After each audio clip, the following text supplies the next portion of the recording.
Welcome, and we are back and we are live, and I've got the camera positioned this way because I want to look tall for a change. So today we are doing a review of the new 3D printer that has been sitting on the shelves at Aldi for the last 4 months until I decided to buy it. It's the Cocoon Create Model Maker, or as it's known before the Aldi rebrand, what was it called? The Wanhao Duplicator i3 Mini, I think was what it was called, before they rebranded it for Aldi Australia, and I picked it up for just $200. So I'm going to do a quick little review of that today. Let's have a look at the printer itself, and I will give you my thoughts on it and whether or not I think that you should buy a printer of this nature. So I'll flick the camera down to where the printer is located and we'll get started.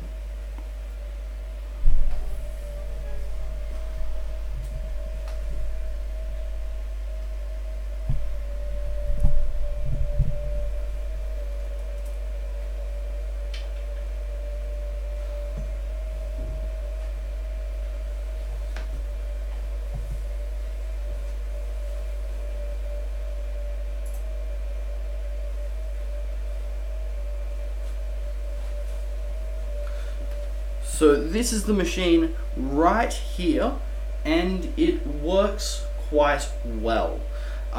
It has a build area of 120 by 135 by 100 mil tall, so it is a small machine. Don't get me wrong, it's a small machine. But it's a very powerful machine given its size. It only does PLA because there's no heated bed. What else can I say about it? It takes 1.75 mil filament. It's got a spool holder on the side of it, which is something that my Cetus Mark II is sorely lacking. Now, how well does it print stuff? Very well.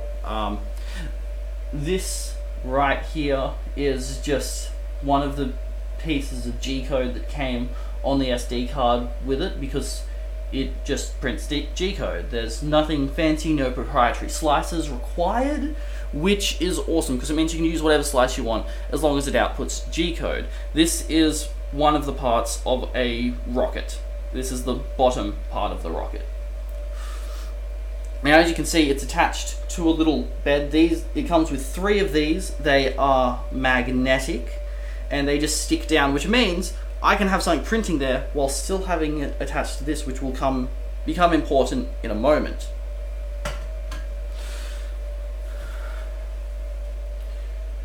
Now, why did I buy this? Mainly because I've been having trouble with my Cetus, which I'm pretty sure is a filament issue. I've ordered a different brand of filament to the one I've been using, but it might not arrive for a couple of days, so I bought this so that I can continue testing stuff for Terrain Vault, because I want to get Terrain Vault out by the end of this month, because there's been too many delays with it already and it's really starting to annoy me that it's just being delayed.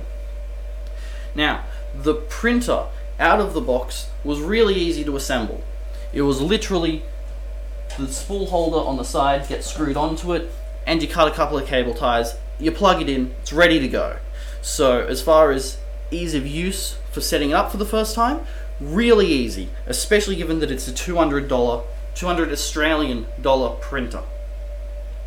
Normally at that price point, you're looking at a kit made out of plumbing and car parts.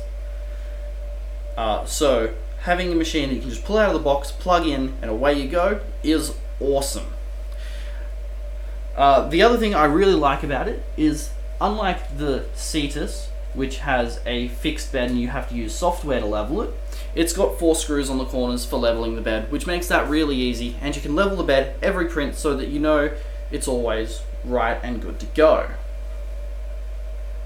So that's awesome. It also came with 4 test rolls of filament, which actually brings us to something I'm not a huge fan of about this printer. I can't be all positive. Sometimes you just got to be a bit negative. But the stepper motor for driving the filament in is on top, so it's pushing the filament all the way down here into the extruder, as opposed to my Cetus, where the motor for driving it is right before the hot end. Which means that when you're changing filament, you're gonna have to waste a bit of filament, because unless you can join the two bits of filament together, which I don't recommend, it's going to try to slide past one another. It's not going to push down into the extruder very well. Now, naturally, the most important bit of a 3D printer is how well it prints, and I spent last night printing this little thing, which was just one of the things on the SD card that came with it. Now, I figured I'm going to leave it on the mat until I get to do this review, because I want to see how easily it peels off the mat. So, the idea of these mats is it's really easy to pull off the mat. So let's see. They weren't lying, that was really easy. That just came off. But it printed with a raft, so let's see how easy the raft is to remove from the bottom of it. Huh.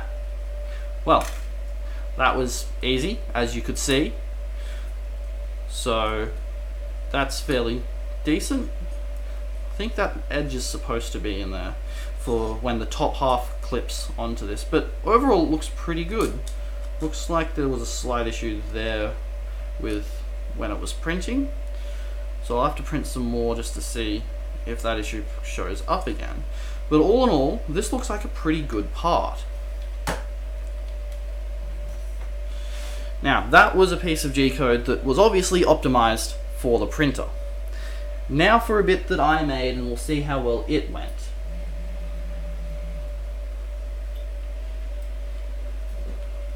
Okay, well, it looks like it had some bed sticking issues, so I might not have had the level perfect. So this is a objective marker, which will be available for free on the Terrain Vault website when it launches. This is one of a set. Now, the reason I wanted to print this was because when I was trying to print them on my Cetus, I don't know how well you can see that there, but over here there was some issues, and I suspect that's due to the filament I was using. Well, especially now, given that this was using the filament that came with the Cocoon Create, and overall there's not really any issues with it at all. Looks like it could have been printed a bit slower and more carefully, but all in all it looks pretty good. Let's see how the raft comes off this one. Oh, yeah, this raft's a bit more tricky to remove. That could be a slicer issue though, because I just used Craftware as the slicer to slice this at its default settings, and yeah, that raft is not coming off easily.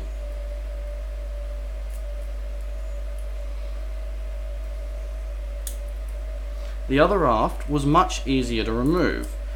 Well, so, given that the other one removed easily, I know it's not an issue with the printer, it's probably an issue with my slicer settings, which I will have to fix later.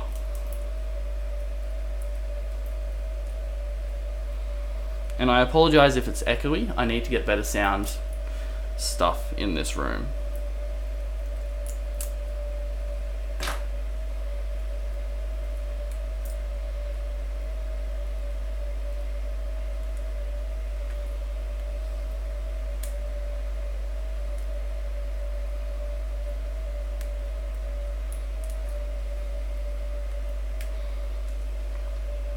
Well, that actually doesn't look too bad. Has some cleaning up to do, especially on the bottom there. But the face of it's good, as opposed to this one where it has horrible gouging in it.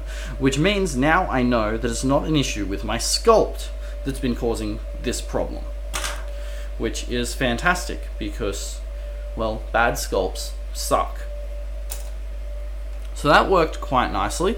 What else can I say about this printer? I can show you the magnetic mat. So as you can see, mat just lifts up, it's magnetic, so that's pretty cool.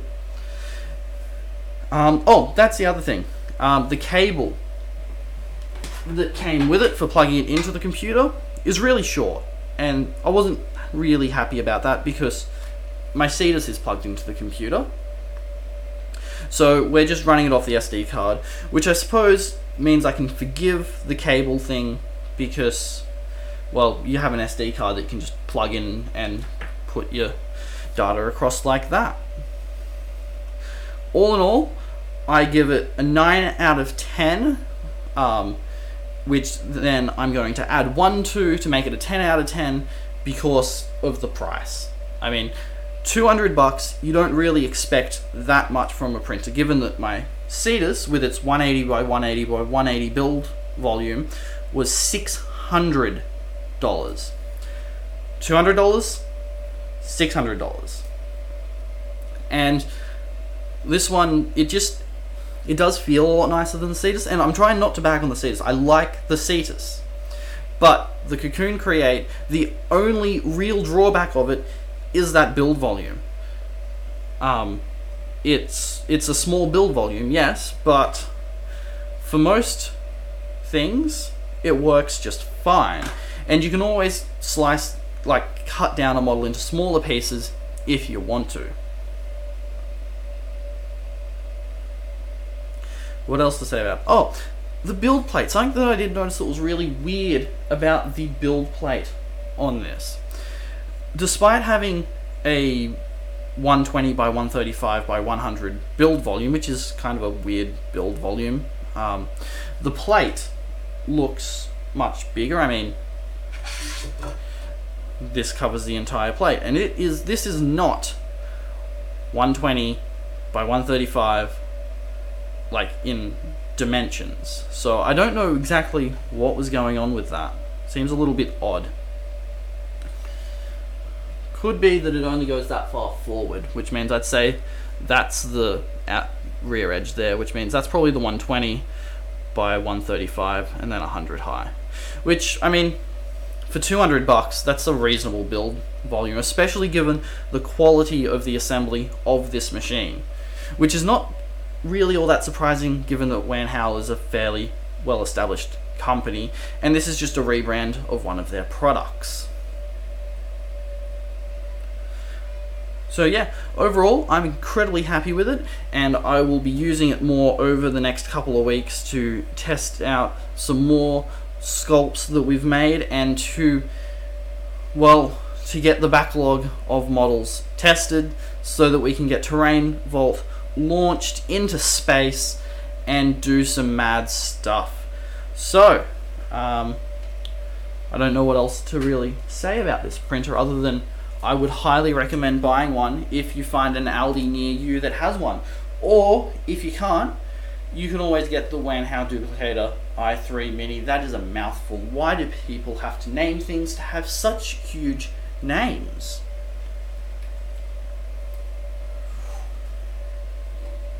Now I look really short. That's better. Actually, no, it's kind of terrifying. So, yeah. That is my super quick improv, really kind of dodgy review of the Cocoon Create Model Maker. I'm really happy with it, and you probably can't hear me at the moment because the microphone's on the other side. Let me fix that.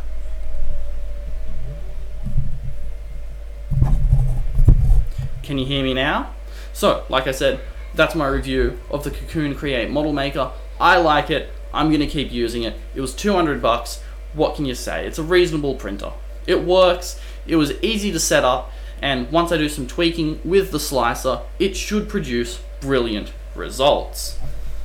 So, make sure that you're subscribed so that you never miss out on anything, and make sure that you ding the bell so that when we go live, you get a notification so you can jump in straight away. And we will see you all next time. You know, unless like the world ends and my microphone ran off again. So if you can hear this, it sounds very echoey.